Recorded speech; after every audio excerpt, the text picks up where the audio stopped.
Good morning. Okay, so I'm outside and I want to talk to you about self control. Is it truly that important? Okay, we keep talking about self control, like you have to exhibit some self control. What does that mean? Right? I don't think it apply. I think it applies to like overeating, which I fail at, or um margaritas, which again I would fail at, but it can't possibly mean because you want to be have self control for plants, right? Because it's not gonna happen. I admit it, it's not gonna happen. Okay, y'all. My name is Nisi. I live in Zone 7B and in Maryland, and I want to show you my new purchase. Okay, it's a hydrangea. Where's this hydrangea gonna live? I don't know. I don't know. I bought it yesterday from Lowe's. I went in there to get um what did I oh, I went to get some emitters for my drip irrigation. And this was so crusty and dying, right? Like look at it. Look at it. But it's still got some buds on it. And these are healthy. So I brought it home. It was half off. So it was like 30 bucks. I got it for 15 and I brought it home and I don't have a choice, guys. I have to figure out where I'm going to keep this cuz I'm keeping it. It is called Endless Summer Hydrangea, and it's supposed to put on blooms from spring till frost. And look at it putting out new blooms. I I don't have a space for it. It needs morning sun and evening shade, right? So in the front of my house, I have morning sun and evening shade, but look at it. Look at it. Look at it. Look at it. I want to have self-control, but it doesn't mean plants, okay? And I want to speak this into all of us, right? Because we're plant people, right? We can have self-control on a lot of things. Don't overspend at the mall. Don't overspend on shoes. I'm gonna say it. Don't overspend on shoes.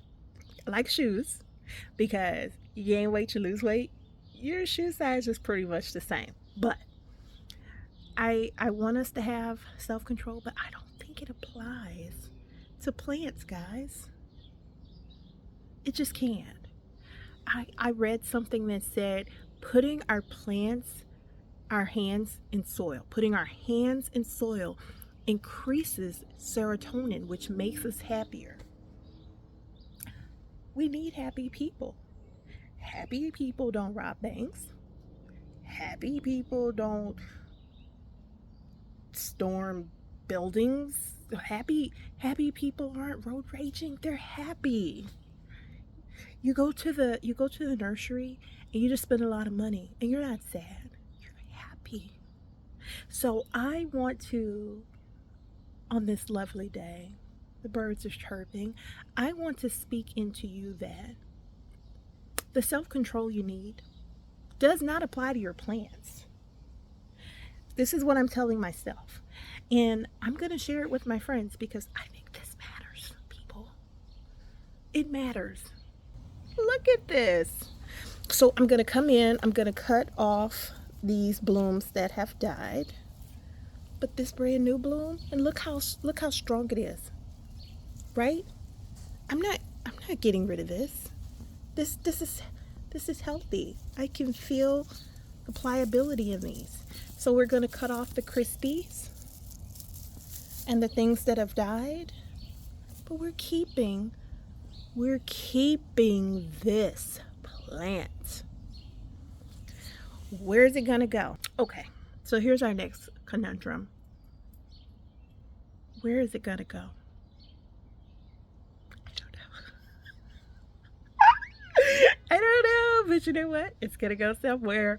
So my house faces east and west. So I'm in the backyard right now, which is west facing, right? And that's where I put my new Laura Petalum and my clematis. You know what I found out about this clematis? Because this is my first time having one, because I always felt like I couldn't have one. And I feel like this is the thing for a lot of us who are small gardeners. We feel like we cannot have these things because we just don't have the space. And so clematis I've always seen planted in the ground and growing up the side of something. And this obviously would love to grow up the side of something, but I put in a an obelisk.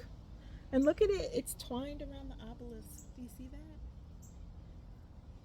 It's twined around. How awesome. Guys,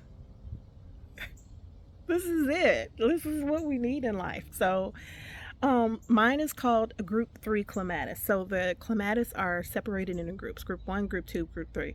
Group 1s are going to bloom early. So those are going to be like your April, May bloomers. I think some of them might bloom early, let's say April, May, because that's kind of what I remember. Group 2 are going to be more in the midsummer range. Group 3, which is what I bought, this Viticelli Polish Spirit, is a group 3 clematis, and it's going to bloom later in the summer all the way up until frost.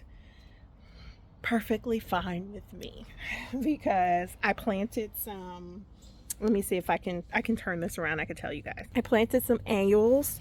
So these are some super bells. I got pink and purple super bells, and the reason I planted them is because clematis likes to have cold feet.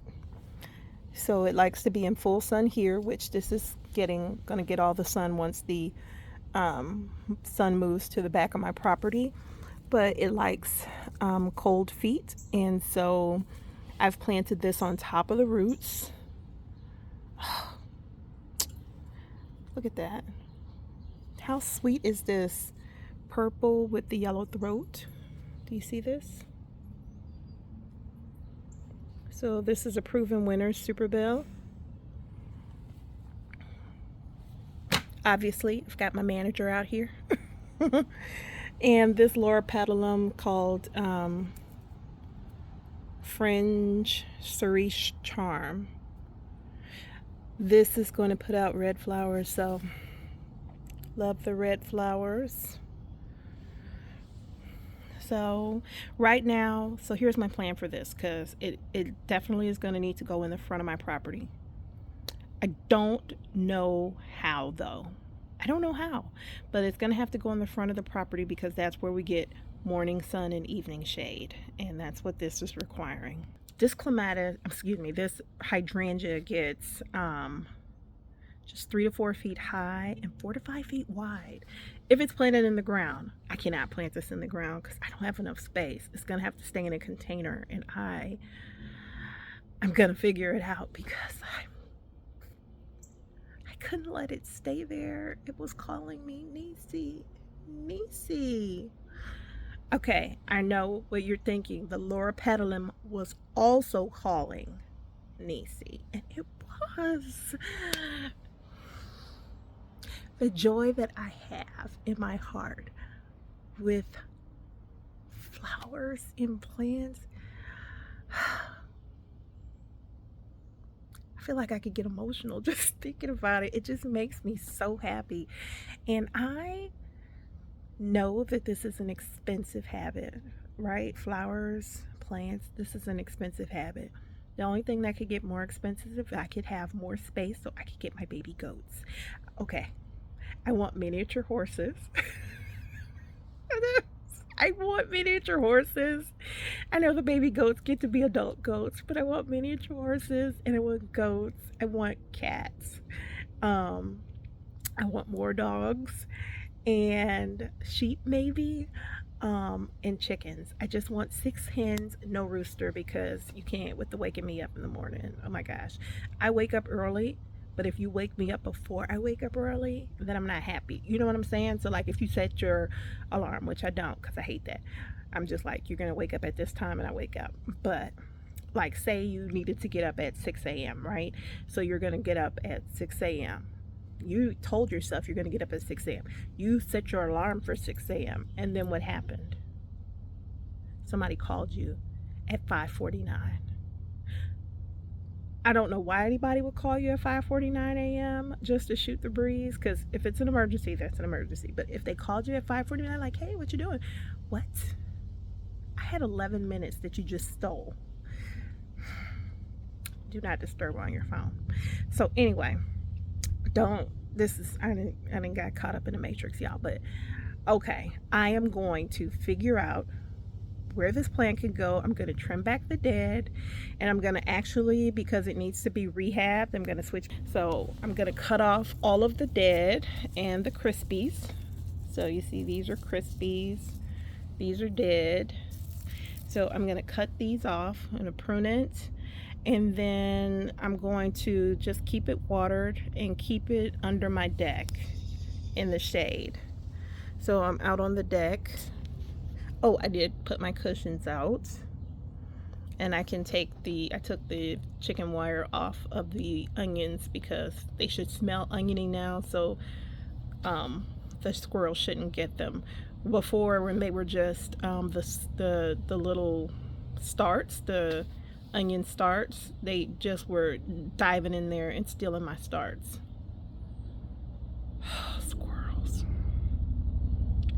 Squirrels are thugs. I mean, I've said it before, and I can't let it go. Squirrels are thugs. So, back to this plant. I'm going to rehab it here outside. I'm going to cut off the dead so it doesn't try to put anything